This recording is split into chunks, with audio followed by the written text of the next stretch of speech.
de la campaña de separación de Iglesia y Estado, de la política, de la familia, de la vida.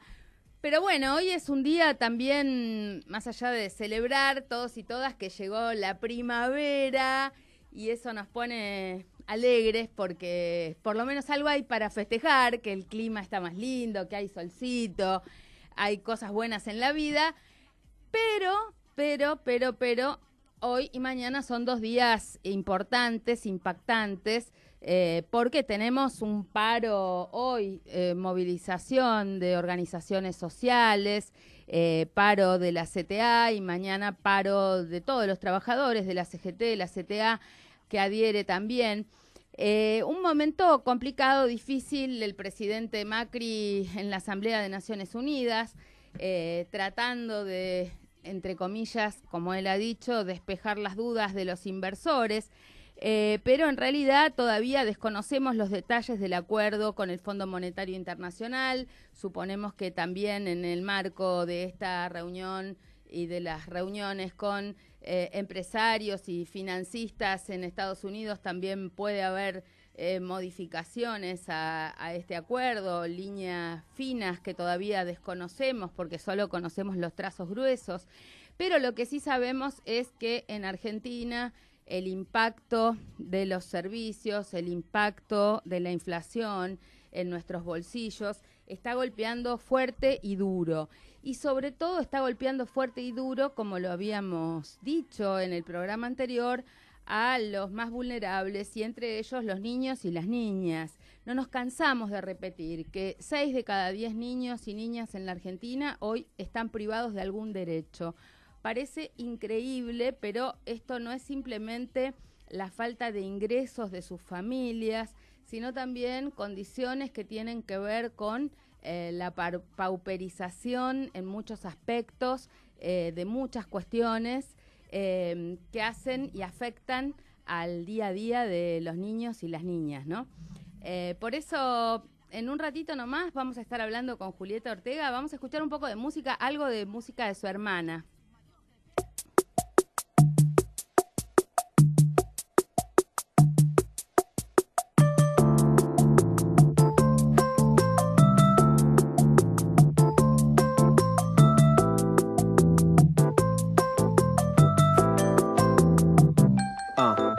Te vi sentada en un jardín de jazmín, morocha, ojos negros y labios carmesí. Tus ojos lindos se fijaron en mí. Espero que el viento te traiga hacia aquí. Yo necesito de ti, vos necesitas de mí. Hay algo que contigo yo quiero compartir, ir de la mano viendo el sol salir. Hay algo que todavía no te pude decir. El verano no fue suficiente. Hay algo que quedó pendiente entre nosotros dos. Hay algo entre los dos. El tiempo no fue suficiente. Nademos junto a la corriente. Si hay algo entre los dos, sabes que hay algo entre los dos. Te ando buscando, quiero volverte a ver. Si no te cruzo voy a enloquecer. Fuimos a bailar, fuimos a la playa, fuimos a bañarnos sin malla. ¿Qué me importa saber quién soy, ni de dónde vengo, ni de dónde voy? Solo quiero que me des tu amor, que me da la vida, que me da calor, que me da la vida, que me da calor. Solo quiero que me des tu amor, que me des tu amor. El verano no fue suficiente. Hay algo que quedó pendiente entre nosotros dos. Hay algo entre los dos. Y después te fuiste. ¿A dónde? ¿A dónde? Bueno, y como les habíamos prometido, estamos en compañía de Julieta Ortega, que es un gran gusto para nosotros recibirte en Radio Sónica.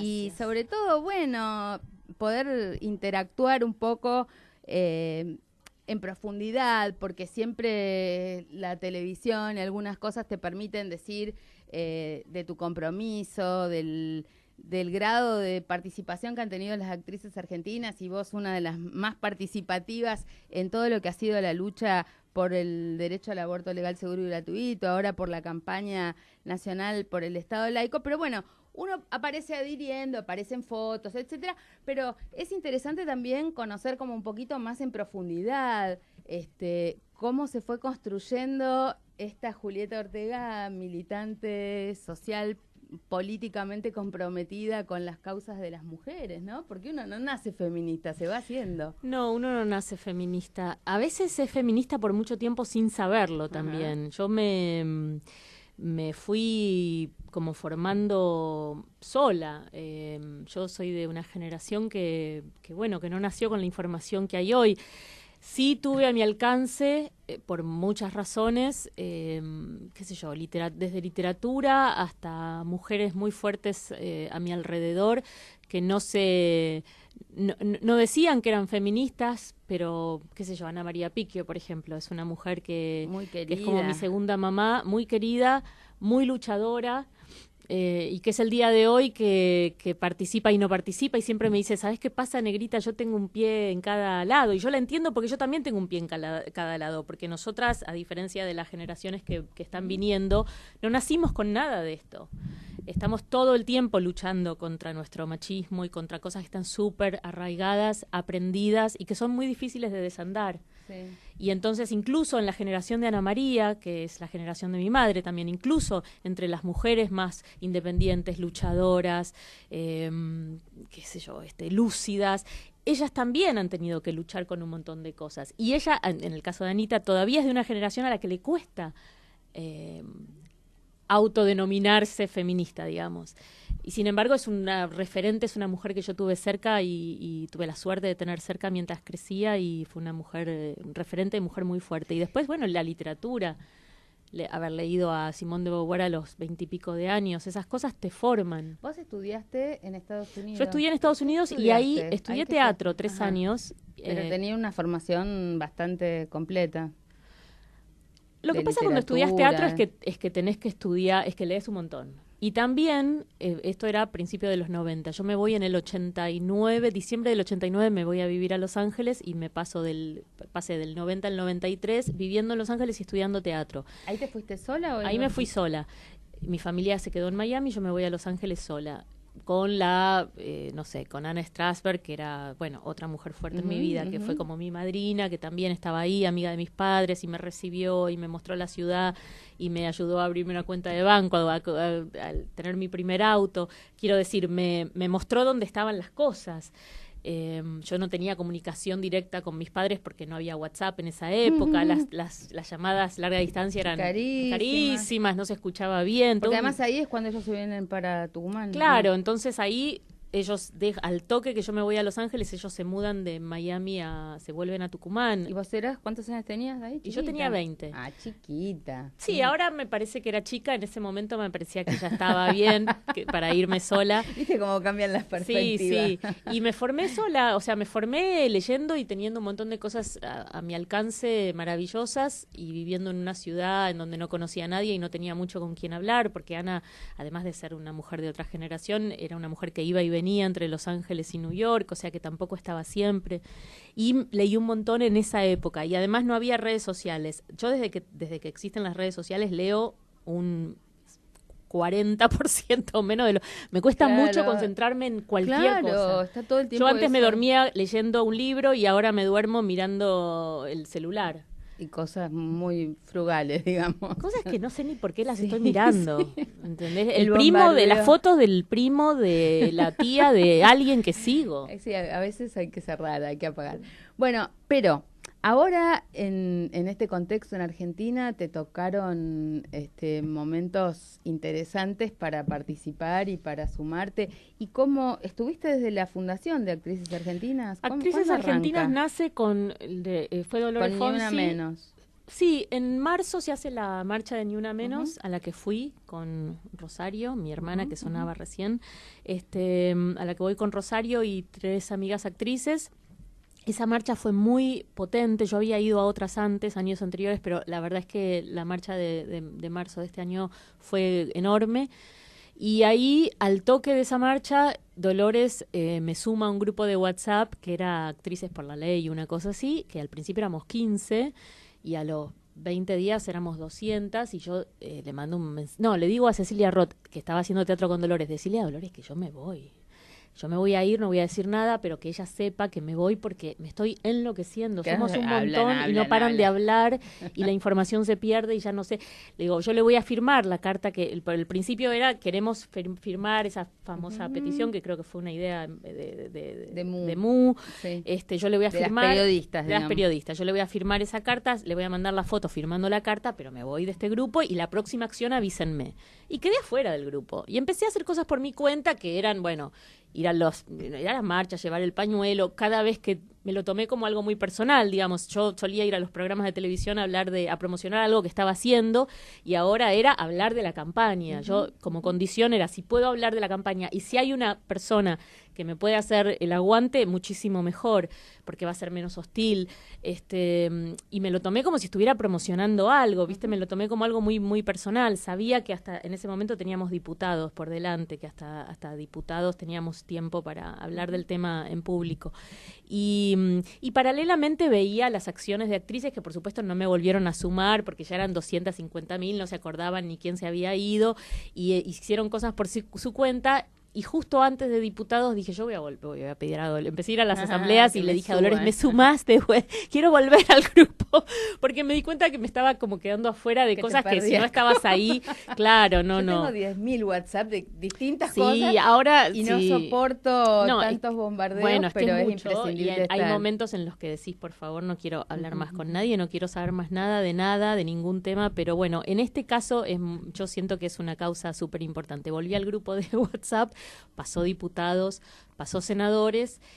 Increíblemente, cuando pasa a senadores y la ley no se aprueba, al revés de lo que se podía pensar, que era que muchas íbamos a bajar los brazos y bueno, ya estaba, no se había ganado y demás, tomamos muchísima fuerza porque realmente sentimos que el tema, digamos, que esto se ganó en la calle y que es solo una cuestión de tiempo. Y el trabajo que hicimos se ve, no solamente nosotras, bueno, la gente de la campaña y las periodistas y las psicoanalistas, digamos, las mujeres argentinas a favor de esta ley han hecho un trabajo extraordinario y seguimos trabajando porque queremos que sea ley. Y ahora con el tema de la separación de la Iglesia y del Estado también, digamos, creo que quedó en manifiesto la gran fuerza que tiene la Iglesia en nuestro país, para mal. Tirando para atrás todas las leyes importantes y los derechos individuales. Entonces, también queremos poner eso sobre la mesa. Incluso hay un proyecto de ley en tratamiento que habla de libertades religiosas y de igualdad religiosa, que es un proyecto bastante peligroso que está presentando el Ejecutivo porque bajo el paraguas y la excusa de poner en igualdad de condiciones a los distintos cultos, introduce varias normas que podrían poner en riesgo aún mayor la educación sexual, porque mal bien o regular tenemos una ley de educación sexual, hay contenidos mínimos y aunque no se cumpla en todas las provincias por igual, es obligatoria y uno puede exigirla. Lo que está haciendo este proyecto de ley que habla de libertad religiosa y de equiparación e igualdad religiosa es que pone la objeción de conciencia en unos términos que cualquiera podría ser objetor de conciencia para cualquier cosa por razones religiosas en una escuela, en un servicio de salud, así que bueno, eso también es un tema a revisar porque sería una regresión. Ya está pasando.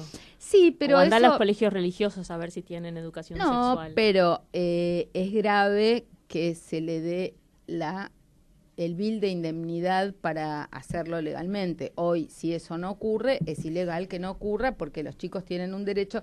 Y de hecho, yo lo que te diría es esto, digamos, no podemos amparar una objeción de conciencia para que no se cumpla con la ley, pero si se va a hacer una interrupción voluntaria del embarazo, es probable que no te la vayas a hacer a una clínica con nombre de santo, porque podés inferir que no van a estar felices los profesionales en ese... Bueno, pero eso ya pasó, cuando antes de que se vote la ley, viste que había como objeción de conciencia de las instituciones, ¿era? ¿Así se llama?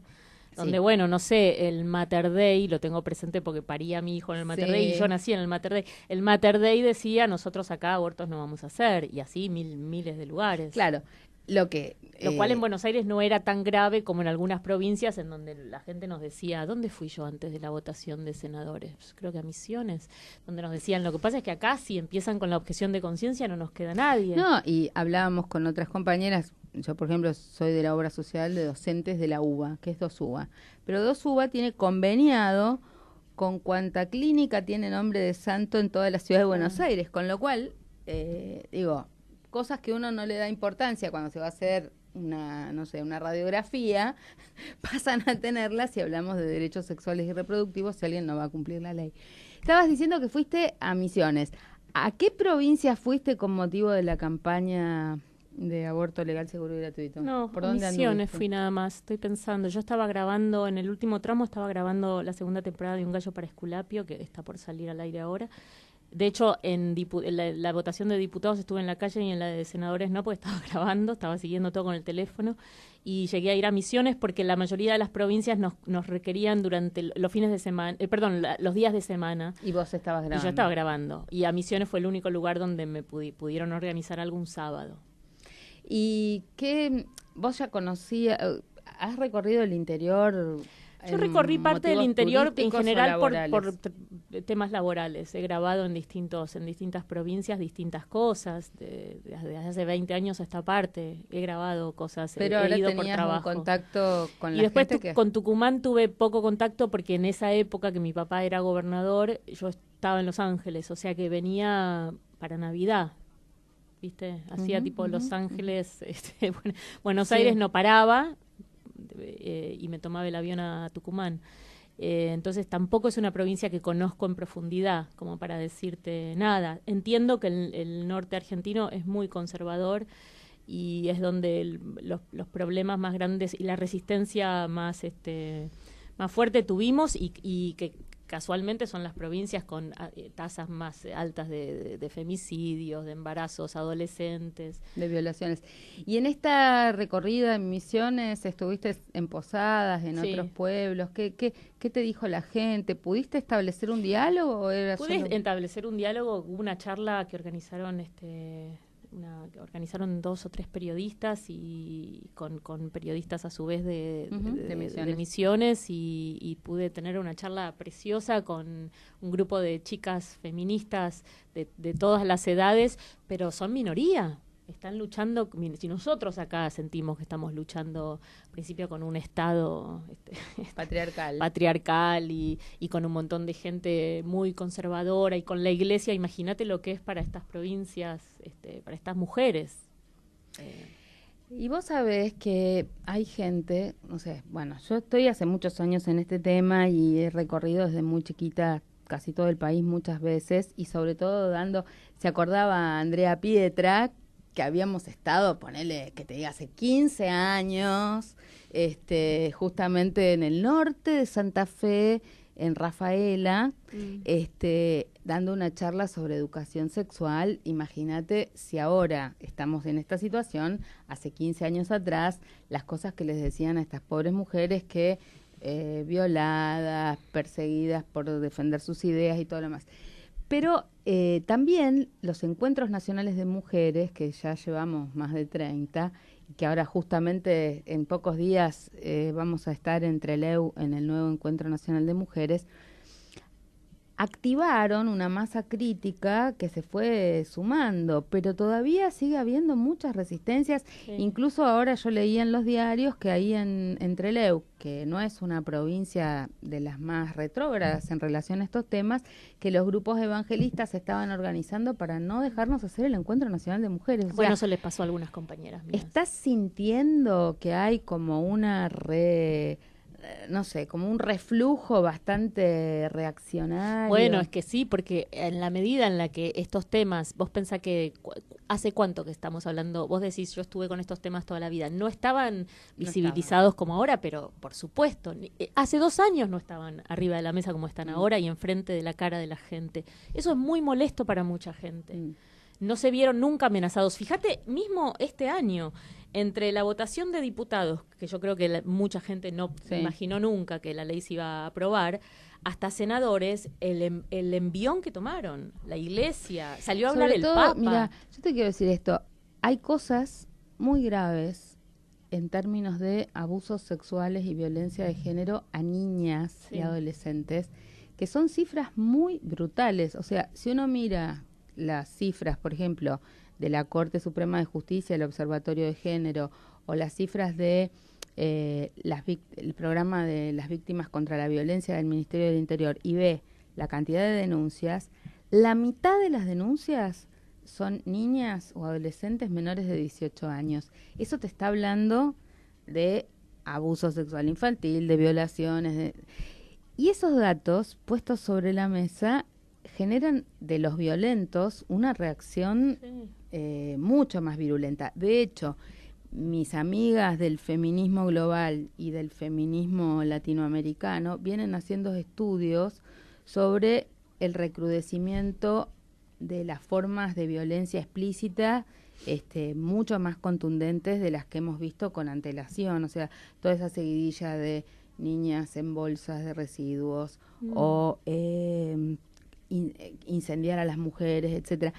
Esos recrudecimientos, esa encarnización de la violencia contra las mujeres tiene que ver con nuestra salida al mundo exterior, con esta masividad.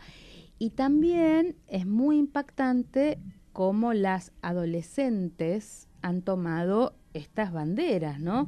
Y me parece que ahí hay una pulseada por el control. Nuestros hijos varones, adolescentes, que son sus compañeros, también están muy consustanciados. Absolutamente. Yo tengo uno de 22, pero en el de 17 y sus compañeros, que ahora están de viaje de egresados, aprovecho para saludarlos si nos están viendo en Bariloche, pero sus compañeras se armaron un grupete, los pibes las apoyan, pero eso es irreversible, eso no vuelve Mira, atrás. yo tengo un hijo de 12 años y estuvo muy, vive conmigo, o sea que imagínate que me escucha hablar y sabe a dónde voy y las marchas y demás, y él va a una escuela en donde cuando le pregunté le digo, ¿tenés compañeras? Estamos hablando de séptimo grado, no es la secundaria, tenés compañeras que van con el pañuelo verde, todas, me dijo. Claro. Y cuando el día de la marcha de diputados, el día de la vigilia, que lo voy a buscar después de la votación de diputados, lo fui a buscar a lo de mis papás, se subió al taxi y me dijo, vinieron todas mis compañeras hoy con la cara pintada de verde.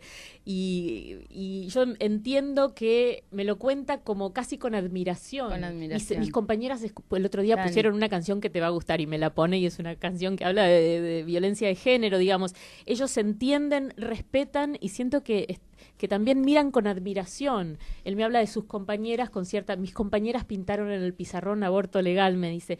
Entonces, eso es algo que yo con lo que no soñé, ¿entendés? No lo vivimos, no lo soñamos. Nosotros pensamos que esto y se quedaba así. Por ahí vos no, porque estás en política y venís trabajando hace muchos años. Yo no lo soñé nunca, entonces para mí fue muy conmovedor. Y entiendo muchas cosas que están pasando, como las que vos decís, y cosas mucho más chicas. Ataques a algunas de nosotras, de forma que vos decís, ¿pero qué pasó? ¿Entendés? Confusión. Violencia. Bueno, violencia y... No sé, hace un mes creo, tuve un episodio con un... no yo directamente, hubo un actor que en televisión habló de violencia, de que había sufrido acoso y violencia. A mí me llama mucho la atención cuando un hombre habla de acoso y violencia, sobre todo porque, por supuesto, una mujer puede ser violenta, pero no hay violencia de género al revés, y mucha gente habla de la violencia de género al revés, que es algo que no existe. La violencia de género siempre es del hombre hacia la mujer, porque el hombre tiene una fuerza física que hace que te pueda matar a golpes. Sí, y no solo eso, porque en realidad cuando se habla de violencia de género se está hablando de algo que no es en el caso individual, sino que se habla de una estructura patriarcal que hace que haya un género, en este caso las mujeres, vulnerabilizado. Pero además porque hay una violencia, hay una desigualdad y de fuerza física. Pero más que nada, ¿cuántos casos escuchás de tipos matados a golpes por otra mujer? No existe. No solo es la fuerza, sino también es el lugar de denigración y de sometimiento, es como el lugar en el que se pone a la mujer, porque la violencia no es solo física, sino también psicológica, y lo más grave también es como ese entramado, ¿no? Pero lo importante es destacar que cuando el sistema habla de violencia de género está hablando de todo ese sistema en el cual se da una acción concreta y puntual sobre una mujer en un contexto de sometimiento social y cultural. Por todo eso la violencia de género al revés no existe. De última es violencia a secas. Y después, el acoso, yo siento que el acoso está directamente relacionado con un abuso de poder. Sí, es así. En realidad, el acoso en general, cuando se da en un ámbito laboral, tiene mucho más que ver con una situación en donde el otro es un jefe o tu trabajo el otro por alguna razón está por encima tuyo. Digamos, es muy raro que una mujer, a no ser que tengas te sientas acosado por tu jefa, digamos, que la mujer esté por encima tuyo como para ejercer cierto poder sobre vos. Eso es atípico. Entonces ahí también un tipo hablando de acoso yo le preguntaría un poquito más, porque a veces se mezcla todo, se ponen de moda palabras y se mezcla todo. Bueno, en fin, el tema es que el chico en cuestión no dio ningún nombre ni nada, pero empezaron a llamarme de todos lados, y al llamarme de todos lados y al empezaron a porque sugerían que eras vos. Claro, entonces agarraron una escena. Hace 17 años yo había grabado una novela en donde éramos una pareja de policías, y creo que una vez por semana yo le pegaba, porque eran esas novelas que se hacían antes que hoy no existirían. Que no existe. En donde nos tirábamos de los pelos, esas cosas que hoy ya están muy mal vistas, no se escriben, no se ven. Y entonces, claro, yo dije, esto no me estaría pasando si yo no hubiera levantado tanto el perfil para hablar de algunas cosas, porque es casi como si te esperaran, ¿viste? Y entonces empieza, la del pañuelo verde, al final era una violencia, ¿viste? Todo eso, yo siento que... Pero eso era una actuación. Sí, por supuesto que era una actuación, eso es lo más, entonces, eso es lo más ¿cómo el absurdo. Tipo iba a confundir?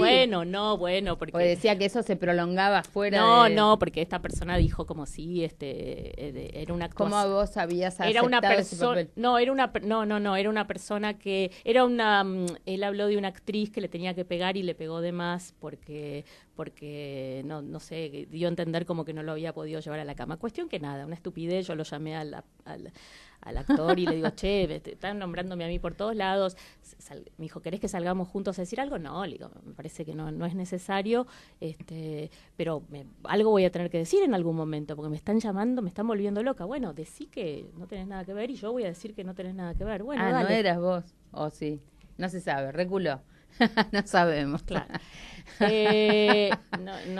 Demasiadas coincidencias. Entonces, dicho y hecho, cuando me llaman, digo, mire, yo no tengo nada que ver, qué sé yo, y él decidió que se iba a quedar callado, que no tenía mucho más para decir. La catarata de insultos que yo recibí, pero yo entendía que eran por esto, porque cuanto más desapercibida pasás, mejor.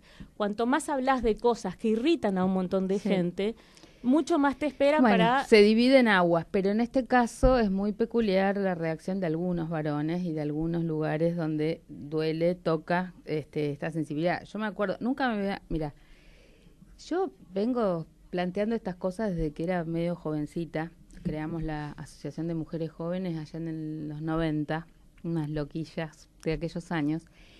Y claro, cuando nosotras habíamos entendido cómo era la cosa, nos parecía que todo el mundo y la sociedad rápidamente tenía que darse cuenta de las mismas cosas que nosotros nos habíamos dado cuenta y cambiar. Después, bueno, pasaron 30, 40 años, no sé cuántos años pasaron y las cosas no cambian. Pero en una de estas vueltas, cuando empezamos a ser un poco más conocidas y a salir a la calle, lo que nos pasaba era, estábamos volanteando, repartiendo preservativos. Esto ya era como que te diga, mitad de los 95, antes del 2000. Y los varones se acercaban para agredirnos. O sea, para agredirnos era, ustedes son las que hablan de violencia contra las mujeres. O sea, pasaban tipos violentos, nosotras en la calle, tipo volanteando, y los tipos nos agredían en la calle porque se daban cuenta de que éramos las que impulsábamos las leyes de violencia de género, qué sé yo. Esas reacciones, cuando se dan estos picos de visibilidad, vuelven a reaparecer y resurgir. Pero bueno, nuestra garantía y soporte serán seguramente los hijos y los hijos más hijos de los hijos que van generación tras generación apuntándonos detrás, ¿no? Sí, también yo siento que si vos, en el caso, por ejemplo, de las actrices, si vos tenés la suerte de tener un montón de gente que presta atención cada vez que escribís algo en Twitter o publicás una foto en Instagram o lo que sea, o vas a un programa de televisión a decir algo, si solo lo vas a usar para mostrar tu ropa de canje, es un poco pobre lo que estás haciendo con tu persona, con la persona pública que sos. Si no lo vas a usar para algo que importe, es una pena, porque te estás perdiendo. Es esa, me parece, la cuestión, decir, bueno, tengo la suerte de tener un montón de gente que me escuche, ¿de qué voy a hablar? Creo que pasa eso. Yo con eso me quedo tranquila. Yo creo que ustedes han armado un grupo fantástico y se las ve a todas muy involucradas y como muy comprometidas, y donde de distintas edades, de distintas orientaciones en muchos aspectos, de distintas pertenencias, con distintas historias, incluso con distintos recursos para desempeñarse y distintas formaciones. Cada una puso lo mejor y sí, y mucho tiempo además, porque se ve lo que se ve cada vez que se arma una foto. La realidad es que todos los sábados hay asambleas, no siempre estamos todas, pero casi siempre estamos muchas. Nos dividimos por comisiones. Yo participé de la comisión de enlace parlamentario en un momento, y después, bueno, cuando pasó toda la época de la votación, me crucé a la comisión redes. Todas estamos en alguna comisión trabajando todo el tiempo. ¿Te tocó en esos momentos ir a hablar con algún diputado, algún senador? ¿Te tocó ir a hacer un poco Me tocó, yo entré en la comisión de enlace parlamentario, entré en la etapa de senadores y ya no hubo caso. Una sola persona nos recibió, no hubo forma, mandamos mails, llamamos por teléfono. En general no los recibieron. No, y lo que me decían las chicas que habían estado trabajando en la misma comisión en diputados es que en diputados te recibían todos. Todos. ¿Con qué sensación te quedaste en relación a la política y a este momento de la Argentina, al menos en la discusión de este tema, a la democracia, al funcionamiento de las instituciones? Mira, el feminismo, yo siento personalmente, esto es una opinión muy personal, no puede prescindir de la política porque es de la mano que tenemos que trabajar. Nada, ninguna ley, ningún cambio profundo va a suceder sin la pata política. Ustedes son los que deciden las cosas importantes de verdad y el futuro de la gente, nada menos. El destino de un pueblo, en este caso de las mujeres. Yo soy optimista y siento que Argentina ha sido punta de lanza para un montón de cosas. Como me crié en un país del primer mundo en donde el aborto ya era legal y crecí con eso, me costó mucho entender que acá no sucedía. El otro día hablaba con una amiga mía que vivió muchos años en New York y me dijo, a mí me pasó lo mismo, yo volví a vivir en Argentina y me enteré tarde y no podía creer. Dije, pero ¿cómo? Acá no es legal, ante el embarazo de una amiga que estaba decidiendo qué iba a hacer. Lo vimos siempre con las mujeres que tuvimos la posibilidad de vivir mucho tiempo afuera, de pasar, como en mi caso, toda la adolescencia. O sea, mis años en Estados Unidos fueron absolutamente de formación, entre los 13 y los 24, nada menos. Me convertí en una mujer en otro país y crecí con eso. Eso era un dato de la realidad, algo que ya estaba. Ya estaba. Sí. Es como las chicas ahora que descuentan los preservativos o descuentan determinadas cosas que para nosotras fueron, lograr. Sí, conquistas. A los 10 años peleando para que hubiera un preservativo, que hoy parece ridículo, pero es así. Bueno, vamos a escuchar un poquito de música. Tenemos algo ahora de tu papá, claro.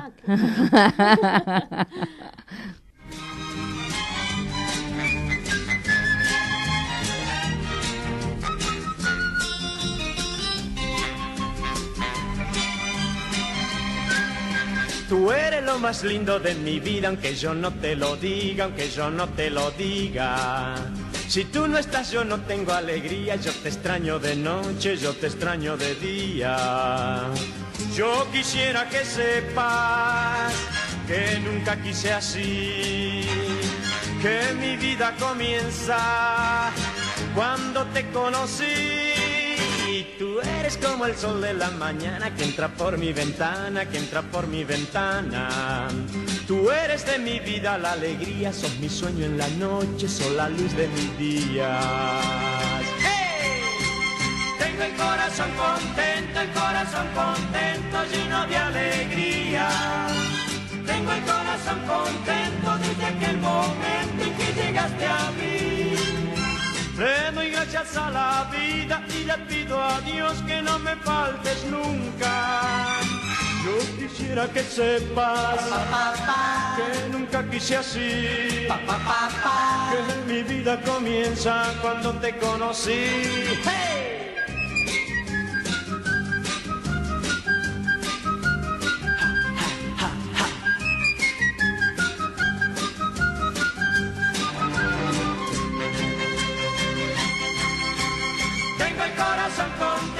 Corazón contento, lleno de alegría.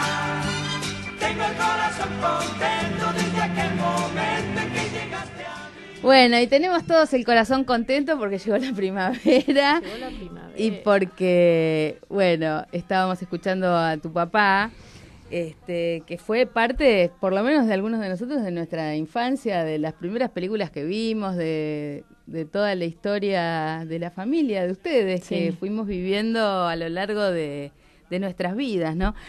Por eso también es importante porque, si bien son todos exitosos en base a sus éxitos propios, en toda una familia que ha sido un ramillete de diversidades, de voluntades y de vocaciones, donde seguramente, bueno, algo de lo que acuñaron de sus papás está en el trasfondo, pero ninguno tuvo una beta política como tu papá en algún momento. Sí, pero fue un momento. Yo creo que no es nunca fue un político de raza. No se siente.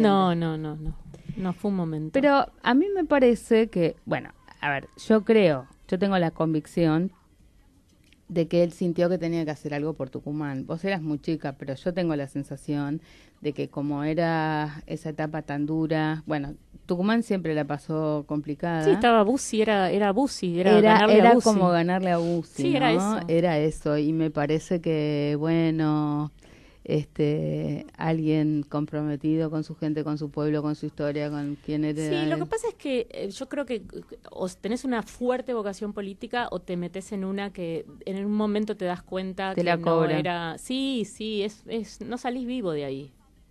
O te lleva mucho tiempo. Yo el otro día, no sé con quién hablábamos de Macri y decíamos, debe estar pensando, ¿para qué mierda? Porque no es para cualquiera. A ver, primero, no es para cualquiera, pero también como hay de todo y cualquiera, tampoco le podemos regalar la política solo a los que quieren hacer de eso una profesión. Yo creo que lo rico de la política es que la gente no se vuelva un personaje exclusivamente como un burócrata de la política. Sí, me parece que hay que entrar y salir. Para eso. No sé si se puede entrar y salir. Yo creo que una vez que salís. No, se entra y se sale. Se entra y se sale, ¿qué quiero decir? Que no podés vivir de por vida por un cargo público, que eso también te hace dependiente. Pero ahí hay una historia de así como en todas las carreras supongo que lo hay, esa especie de ocupas este lugar para después ocupar para después ocupar el otro. Es un recorrido que haces. Está bien, pero una cosa es el recorrido que tiene que ver con el crecimiento y con la formación, y que obviamente no se estudia en ningún lado para hacer política, porque, digamos, esto se puede uno formar, uno puede tener más o menos lectura, pero armar una estructura y gestionar, o qué sé yo, se aprende gestionando o actuando o representando. Representar es una manera de transmitir, de comunicar, pero tenés que estar en ejercicio para hacerlo. Pero también me parece que, igual que en el sindicalismo, igual que en muchas cuestiones, es un espacio que, para no perder el contacto con la gente, vos podés seguir haciendo política sin tener necesariamente cargos, y hay muchas maneras de militar. Eso sí. ¿Entendés lo que te quiero decir? O sea, eso sí, a mí me parece que... Bueno, esto que nosotras hicimos con la ley del aborto es militar. Por eso, a eso me refería. Claro. Yo me refería a que en esta patriada, que vos fuiste parte, con todas las actrices, etcétera, etcétera, lo que yo analizaba, lo que yo pensaba es, bueno, de los hijos de Palito, que ninguno tuvo una vocación política específicamente, en este punto hay como una reconexión con alguien que solidariamente se pone a hacer cosas por los otros desde nuestro entendimiento de lo que es la política, que no es solo ocupar un cargo partidario. Sí, también está la política. Yo siento que todo es política, y que todo habla de quiénes somos y qué pensamos. No sé, desde las cosas que mi hermano Sebastián, que es productor de televisión y de cine, elige contar, las historias que elige contar, las cosas en las que posa su mirada, hablan de sus ideas, si querés, políticas, ni hablar Luis como director de cine. Bueno, Rosario ha militado conmigo, ha ido a marchas, se ha subido a los shows de Charly García con el pañuelo verde. Todo eso es usar el espacio que tenés para hablar de algo. Sí, desde ahí sí, que no es lo mismo igual que meterse de lleno en una actividad política. Igual debo decir que cuando vi la sesión sobre todo de diputados, senadores no me dio ninguna ganas de estar ahí, pero diputados dije, qué lindo poder hacer cosas. Poder hacer esto. Están definiendo un montón de cosas. Es importante. Fíjate que la mayoría de nosotros no sabíamos quiénes eran nuestros senadores y nuestros diputados hasta ahora. No les conocíamos las caras ni los ni las ideas. Igual, es muy importante poder transmitir la revalorización de la política, pero también es muy importante poder generar como una crítica para que mejore, porque hay como una distancia, esa falta de información, esa distancia entre las personas y sus representantes hace que también se tomen decisiones que a veces son como a espaldas, y a veces incluso, fíjate, si se toman decisiones aún cuando están los ojos de la sociedad puestos sobre todos en contra de lo que la mayoría piensa, imagínate cuántas cosas se deciden sin que nos enteremos demasiado. No tengo ninguna duda que eso es así. En el caso de muchos senadores, hablo de los senadores pues es lo que tengo más fresco, ¿no? Es lo último que pasó, ese debate en el donde estaban hablando de algo que me interesaba especialmente. En el caso de senadores, yo sentí que muchos de ellos estaban justamente, al revés de lo que decís,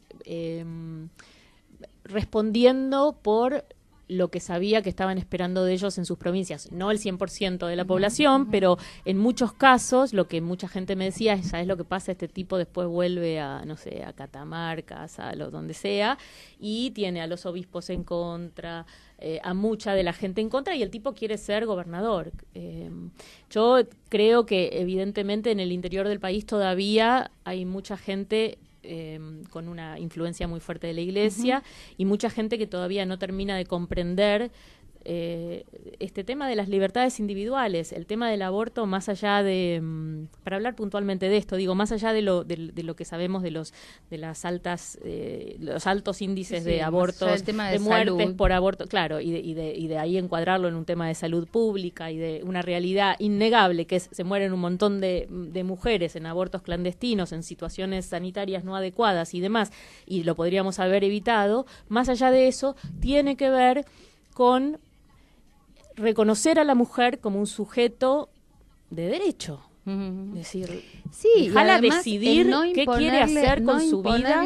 No le impongas la maternidad a alguien que por la razón que sea quedó embarazada sin quererlo. No le impongas la maternidad, no decidas vos por ella. Igualmente no vas a decidir por ella, porque la mujer que quiere abortar va a abortar igual, como sea. Pero la idea ya me resulta tan irritante y tan descabellada. Como yo no estoy a favor, como yo no abortaría, voy a que la ley diga que vos tampoco lo podés hacer. Y si lo haces, ¿sabés con qué? Porque de hecho mucha gente dice, bueno, ¿para qué fue a abortar? Cuando decís, pero no es que se acaba de morir. Creo que la semana de senadores ya teníamos una mujer muerta, y vos decías, y lo que te decían era, bueno, la mujer que va a abortar sabe que esa es una posibilidad. Pero están totalmente locos.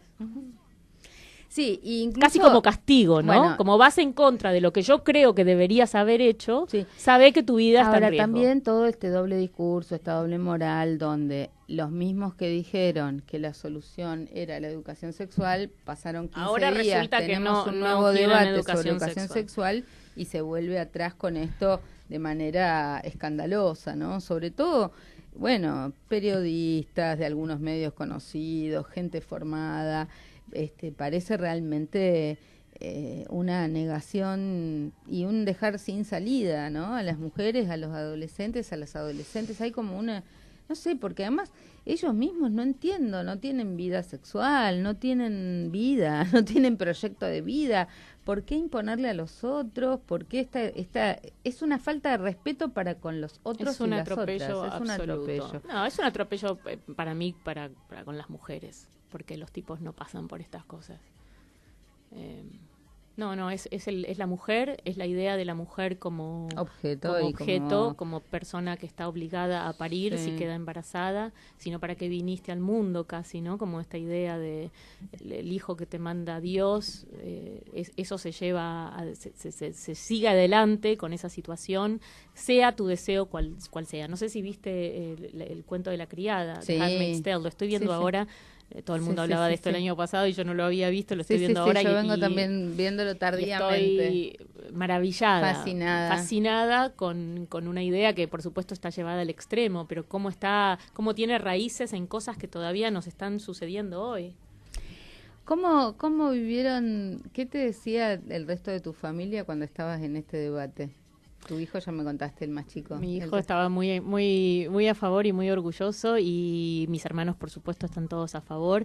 Mi mamá, que es madre de 6 hijos, que no se le hubiera nunca pasado por la cabeza interrumpir un embarazo, me decía todo el tiempo que ella entendía, digamos, que entendía que ella no era la medida de todas las mujeres, y que entendía que si bien era una situación que ella no se podía ni imaginar, entendía la importancia de que exista esta ley. A mí me parece importante también, viste, esta evolución de las mamás o de las mujeres más grandes. Mi vieja ya falleció, pero también era súper católica, me llevó a mí a escuela católica, un montón de cosas. Pero cuando ya me llegó a ver diputada, qué sé yo, y yo defendiendo el aborto, defendiendo todo eso. Y vos es que yo creo que, aunque sea por nosotras, que capaz que nunca se hubieran puesto a pensar en estas cosas si no hubiera sido que nos vieron a nosotras involucradas con estos temas, pero la capacidad de comprender, la capacidad de cambiar, la capacidad de no quedarse en el pasado con los temas, ¿no? O no ser rehén de tu propia historia y poder escuchar y comprender a otros. Bueno, en ese sentido creo que los hijos somos los encargados de dinamizar. Sí, la verdad que sí. De dinamizar. Nosotros por lo menos lo hemos hecho siempre con nuestros padres. Me parece que en un punto es la tarea del hijo, correr a los padres del lugar en el que están. A veces sin querer, a veces simplemente siendo nosotros mismos y preguntándonos quiénes somos y qué queremos, y que ese camino recorrido por una madre o un padre no tiene por qué ser el recorrido nuestro, y entonces eso solo los enfrenta a los padres con hijos distintos. No, y también pensar ahora con nuestros hijos ya creciendo o crecidos, en mi caso, también como eso va a antes. Es que sucede. Mira, el otro día yo estaba manejando, justo antes van a aportar nuevos cambios. Pero por supuesto, antes de que se defina lo de, no, justo después de lo del aborto, me acuerdo de una conversación con mi hijo mientras íbamos manejando, que me preguntaba qué había pasado, y le digo, bueno, pasaron varias cosas, Beni. En principio vivimos en un país en donde la iglesia tiene mucha fuerza, qué sé yo, y empezamos a hablar de ese tema, y me dijo, pero de todas formas, mamá, Dios no existe. Y yo es la primera vez que lo escucho decir Dios no existe, que es algo que no me escuchó nunca decir a mí, porque de hecho no es lo que yo pienso, y nunca le escuchó decir a su papá. Le digo yo, me quedé, ¿no? Estaba a punto de convencerlo de que estaba equivocado, pero dije, no, déjalo. Lo tengo que dejar, esta es su... Y me dio toda la explicación de por qué Dios no existía, porque era un absurdo pensar que Dios existía, pero me tuve que parar, porque aparte tuve el mismo impulso que deben haber tenido mis padres cuando me escucharon a decir la primera cosa que no coincidía con su pensamiento, que es, no, ¿cómo? No, estás loco, no, estás equivocado. Y me paré y dije, mira vos, ¿y por qué crees que no existe? Bueno, por esto y por lo otro. Y me dio toda una explicación que la verdad era muy coherente. Era consistente. Él había investigado y él había llegado a esa conclusión. Es fuerte siempre es fuerte escuchar a un hijo decir algo que no está en tu esquema. Yo le dije, bueno, está bien, respeto, yo creo que sí existe, pero respeto. Por alguna razón tuve la necesidad de decirle que no pensaba como él, pero digamos, es fuerte. Imagínate todo lo que se viene, digamos, esto es solo el comienzo. Los hijos todo el tiempo te sacuden en ese sentido. Entonces, ¿Cómo viene lo que queda de tu año? ¿Viene Un Gallo para Esculapio? La segunda temporada de Un Gallo para Esculapio ahora. Yo tengo una marca de ropa que se llama J&Co, que son pijamas. Los pijamas. Tuvimos un primer año vendiendo solo online, un segundo año que es este, que estamos transitando ahora, con un local que se abrió en el pasaje Russell en Palermo, y como yo estaba grabando y estaba en el medio de todo esto, no le diste toda la potencia. Y además no lo pude inaugurar, o sea que vamos a inaugurar el local ahora, vamos a estrenar la segunda temporada de Un Gallo, y escribí un cuento para niños, para niñas en realidad, para niñes, que publica la editorial Orsay, y estamos pensando si no sacarlo, ya estaba para sacar ahora, pero dada la situación del país un poco incendiada, tuvimos el otro día una reunión y decidimos que tal vez esperar a abril era prudente. La Feria del Libro. Yo tenía ganas de esperar a la Feria del Libro y ver qué pasaba, porque lo que nos pasa a todos los que, a mí me pasa con mi industria textil, claro, digamos, que yo produzco acá. Yo no hago no fabrico pijamas ni en China, ni en India, ni en ninguno de esos lugares, pues somos una empresa muy chiquita. Con los libros pasa lo mismo. Orsay me dice, nosotros podríamos imprimir en China, pero no lo hacemos acá, y hoy cualquier cosa que vos fabriques acá, los precios se fueron. Hay que ver cómo la amortizás. Y bueno, de movida, no este libro puntual, que es un libro para niños con ilustraciones, tapa dura y demás, es un libro que ya de movida no puede salir menos de 800 pesos. Entonces cuando me lo dijeron dije, esperemos a ver a lo mejor el año que viene, porque a mí me da vergüenza. Así como me da vergüenza cobrar un pijama carísimo. Es muy difícil producir en Argentina. Yo antes de meterme en esto puteaba a todos los diseñadores diciéndole chorros y qué caros y por qué en Estados Unidos y por qué en otros países comprabas cosas por $5. Bueno, acá es imposible, porque de movida a vos no te sale, fabricarlo no te sale. ¿Cuánta gente tenés trabajando en la empresa? No, somos mi socio, yo, y tenemos 2 empleadas en un local y hacemos todo nosotros. Pero ¿quién cose? ¿Quién sí, después tenemos 3 personas que hacen producto terminado, a los que les damos, nosotros les decimos que queremos y nos traen las cosas hechas. Nosotros compramos género importado, que ya es caro, se manda a estampar con estampas nuestras, y ya cuando viene ese género importado y estampado ya es caro, ya salió caro, y eso se manda a coser acá en Argentina. Entonces ya estamos hablando de un producto. Sí, además tenés alto. Gastos ahora de electricidad. Sí, bueno, contra eso lo que hicimos es que todos los pasos que dimos fueron súper prudentes. Metimos el agua el pie en el agua muy de a poquito. Nuestro local es precioso, pero es mínimo. Está en Palermo, pero está en un pasaje. O sea, fuimos muy prudentes. Entonces eso hizo que todo lo que nosotros producimos lo producimos con lo que nosotros sí, que no te endeudaste. No me endeudé en ningún momento, no le debemos plata a nadie y dormimos tranquilos. No hagan líos. Bueno, Julieta, muchos éxitos con lo que vendrá, con Un Gallo para Esculapio, con el libro. Espero que sigamos en contacto de todas estas cosas y no solo por los derechos de las mujeres. Y bueno, acá tenés un lugar para contarnos lo que necesites, lo que puedas y lo que quieras. Y la verdad que, bueno, llegó la hora un poco de despedirnos, pero quisiera también que digas tus deseos para la Argentina, para las mujeres. Que sea ley. Que sea ley. Bueno, nos estamos viendo la semana que viene en Café con Luber. Vamos a dedicarle el programa de la semana que viene a hablar de los derechos de las personas con discapacidad. Ustedes saben que hoy, más allá de la marcha de la CTA y mañana el paro de la CGT, hoy está habiendo una marcha muy importante de las personas con discapacidad que están teniendo graves situaciones porque no solamente se quitaron pensiones, se quitaron remedios del plan Remediar, se achicaron o ajustaron las asignaciones universales por hijos con discapacidad, sino que están teniendo además una serie de cuestiones agravadas vinculadas a los tarifazos, una serie de cosas que impactan de manera muy sensible en las personas con discapacidad y sobre todo en los niñas con discapacidad. Así que la semana que viene vamos a estar acá hablando con muchos de ellos, protagonistas de estos temas y también con propuestas y soluciones.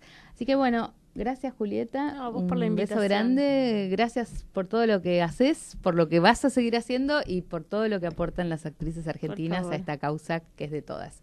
Un beso grande, chicas. Beso. Hasta la semana que viene. Chau, chau.